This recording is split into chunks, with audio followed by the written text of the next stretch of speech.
So Bloomburrow is finally upon us, and these cute creatures running around everywhere. So we need to know which ones we can leave alone and which ones we need to kill on sight. So here's 5 game-ending combos that you should probably be aware of from Bloomburrow. So just sliding in here quickly, guys. The rat combo, if it's done incorrectly, it will cause a game draw. So just be aware of that one. So let's start off with Maha, Its Feathers Knight. Let's get the saltiest card out the way.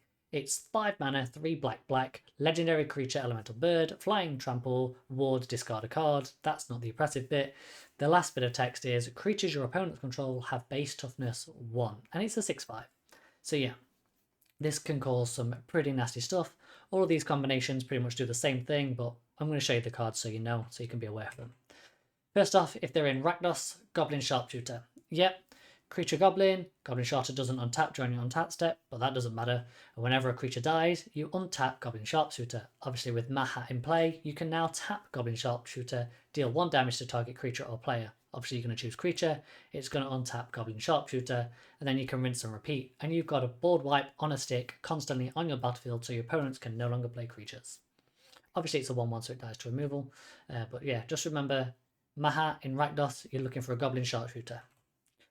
Moving across to Orzhov, we've got Elishnorn, Grand Cenobite. Well, obviously it's 5 white, everyone knows this one. Creatures your opponents control get -2/-2. Other creatures you control get +2/+2, and it has vigilance. It's a 4/7. Amazing stuff. State-based actions, you know what's going to happen. You play Maha, everybody gets 1 toughness, or your opponents get 1 toughness. This then gives them -2/-2. That lowers the toughness less than 0. A creature can't have less than 0 toughness, so state-based actions say that creature dies. From here on, we've got Knight's Soul's Betrayal. So this would be a mono black deck if you saw this. So if Maha is the commander, this is a legendary enchantment you want to be looking out for. It's 2 black, legendary enchantment. All creatures get -1/-1.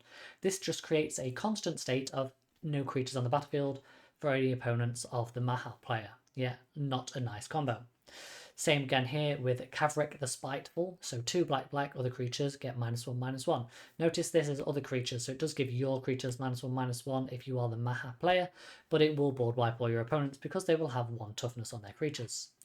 Lastly, we've got Korvax Ascendant Hero, which is 4 white. Other white creatures get +1/+1, which doesn't matter for Maha. Non-white creatures get -1/-1.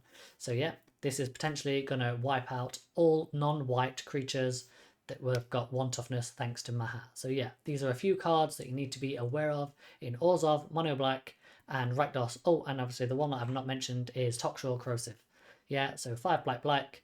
You know, this Maha goes in a Toxtrol deck, or the Toxtrol goes in a Maha deck, and then at the beginning of the end step, you put a slime counter on each creature you don't control, and those creatures with slime counters on them get -1/-1. So this is just a constant board wipe on the end of every turn. So yeah, not good. Unless you're into that sort of thing. So moving on to blue now, we have the 20-toed toad. This is a very slippery little fellow. It's 3 in a blue, creature frog wizard. Your maximum hand size is 20. Whenever you attack with 2 or more creatures, you put a +1/+1 counter on 20-toed toad and draw a card. And then whenever 20-toed toad attacks, you win the game if there are 20 or more counters on it, or you have 20 or more cards in hand. Now, getting 20 cards in hand is pretty easy just casually in Commander, never mind when you combine it with these cards. So first off, Enter the Infinite. Yes, it costs a lot of mana, but you're going to draw your entire library, and then that means if you've got a Swiftfoot Boots or you've got the frog in your deck, you can get it all out, you put the combo on the board and just attack with haste, Swiftfoot Boots, Lightning Greaves, anything like that, you know, and you just win the game on the spot. So yeah, somebody gets the library in the hand and they're playing blue and they've got a frog in their deck, you know, could be a Thassa's Oracle type moment. Next up, we have Peer into the Abyss. So if they're in Dimir, they now have their frog on the battlefield that's capable of attacking or a way of giving it haste. Peer into the Abyss, they're going to draw half their library, lose half their life. But yeah, they're going to have more than 20 cards in hand, attack, bish bash bosh. The most way we're going to see this toad winning is by having 20 or more cards in hand. The likelihood of it getting 20 +1/+1 counters is very slim, but it is doable, especially if it's in some type of Simic deck, which also has like Simic Ascendancy as an alternate win con. But yeah, I think this card is going to sneak away with some games because obviously a lot of blue decks like to draw cards naturally. You start to think of Rhystic Studies, you start to think of Consecrator Sphinx, all that type of stuff. Players can get big hands rather quickly, so yeah, 20-toed toad. If you see it on the battlefield, just check the opponent's hand size. Next up, we have Ygra, Eater of All. So this is 3 black and a green for a legendary creature elemental cat, which is a 6/6. she, he, it has ward sacrifice of food. Other creatures are food artifacts in addition to their other types and have 2 tap sacrifices permanent, you gain 3 life. Also has whenever a food is put into a graveyard from the battlefield, you put 2+1/+1 counters on Ygra, Eater of All. Amazing stuff. Pair this up with something like Camilla the Seedmeister or Experimental Confectioner, and we get ourselves an infinite loop. So, whenever you sacrifice 1 or more foods, you're going to create a 1/1 green squirrel creature token, according to Camilla, and the Experimental Confectioner is going to say, whenever you sacrifice a food, create a 1/1 black rat creature token. Awesome stuff. We then just need to pair this with a sack outlet. Something simple would be like a Visceral Seer to make infinite scry triggers, but something a bit more damaging, let's say, would be Altar of Dementia, milling out our opponents entirely, or something like Blasting Station, so we can tap it, sacrifice one of those artifact creatures, ping somebody for 1 damage, and then get an untap when a new creature enters the battlefield from Camilla or the Experimental Confectioner. So yeah, just pair this up with any type of sack outlet that you want, and you've got yourself a nice infinite loop. Next is another mono blue card with Kitsa, Otter Ball Elite, 1 and a blue, legendary creature, Otter Wizard.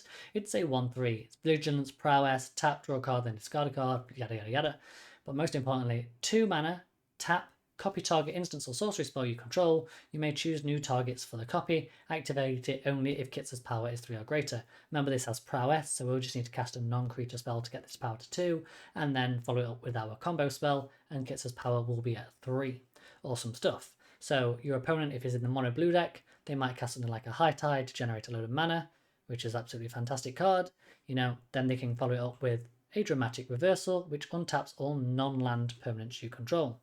Awesome stuff. We're then going to tap 2 mana, and we're going to copy it with Kitsa. Yeah, this then makes sure we get 2 copies of this spell, and we can instantly copy this spell. Yeah, copying, untapping Kitsa, copy, untapping Kitsa.